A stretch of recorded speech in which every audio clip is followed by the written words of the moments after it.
आस्था, आराधना एवं समर्पण के भक्ति पथ पर अग्रसित हो संपूर्ण विश्व को कृष्णमय करने वाले परम पूज्य पद्मनाभ जी महाराज के YouTube चैनल को सब्सक्राइब करें और सोशल मीडिया पर फॉलो करें। जय श्रीमन नारायण, जय भाष्यकार।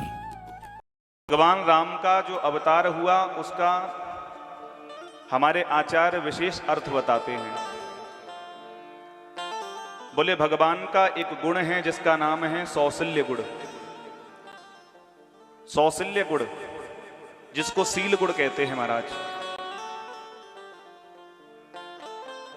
हमारे आचार्य श्री गोविंदराज स्वामी जी ने अपनी रामायण भूषण टीका में लिखा है, मंदम सह नैरंध्रेण संश्लेषः सौशील्यम। वो लिखते हैं मंद से मंद व्यक्ति के पास में यदि कोई बैठ जाए उसको सील गुण कहते हैं।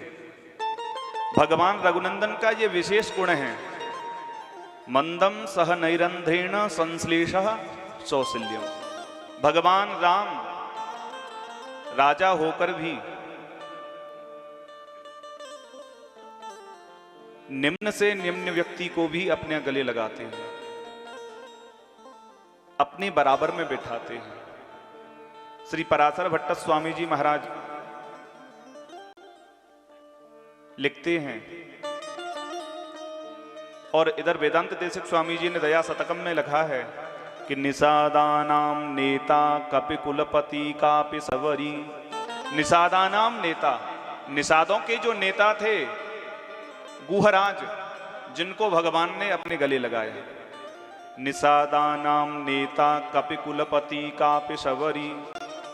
ऐसे निषादराज गुह महाराज जिनकी छाया यदि किसी के ऊपर पड़ जाए तो उस व्यक्ति को स्नान करना पड़ता है, ऐसे को भी भगवान रघुनंदन ने अपने गले लगा लिया। कापि सवरी, और कहां वो सबरी जिसको नवदा भक्ति का वर्णन रघुनंदन ने करके सुनाया महाराज। तो ऐसे निम्न से निम्न व्यक्ति को भी भगवान ने अपनाया। ये भगवान का सौशील्य गुण है, सील गुण है महाराज। केवट मीत कहे सुख मानत बानर बंधु बड़ाई। कोई कह दे रघुनंदन से आप तो केवट के मित्र हो, भगवान को इतनी प्रसन्नता होती है, आज इसने मुझे इतनी बड़ी उपाधि दे दी, केवट का मित्र बना दिया।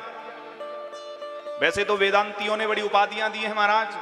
आप अखिलकोटि ब्रह्मांड नायक हो, श्वेतर समस्तु वस्तु विलक्षण, ज्ञानानंदई का स्वरूप, अखिल हे अपत्नीक कल्याणैक गुणैक तान, बड़ी उपाधियां दी हैं वेदांतियों ने। लेकिन यहां कोई यदि कह दे केवट मीत कहे सुख मानत बानर बंधु बड़ाई, कोई कह दे आप तो बानरों के बंधु हो, भगवान कहते हैं इसने मुझे बानरों का बंधु भाई बना दिया, इसने तो बहुत बड़ी उपाधि दे दी मुझे। जानत प्रीत रीत रघुराई, प्रीति के रीतों को तो भगवान रघुनंदन जानते महाराज। जब हनुमान जी उनके पास मिलने के लिए आए माता जानकी की खबर को लेकर के, तो युद्ध कांड के प्रथम ही लिखा हुआ है, हनुमान जी से कहा रघुनंदन ने, एकई कस्योपकारस्य, हे हनुमान मैं तुम्हारे ऋणों से कैसे उड़ रहूंगा, तुम्हारे यदि एक ऋण का मैं बदला चुकाऊं तो मुझे प्राण देने पड़ेंगे, इसीलिए मेरे पास तुम्हारे लिए कुछ देने के लिए नहीं है, मैं अपने को ही तुम्हें दे देता हूं। एष सर्वस्व भूतस्तु परिश्रंगो हनुमत, महर्षि वाल्मीकि रामायण में लिखते हैं भगवान ने अपने आप को ही हनुमान जी को दे दिया। ये भगवान का सील गुण है। इन गुणों के ही वसीभूत होकर के भगवान ऊपर से नीचे उतर के आते हैं।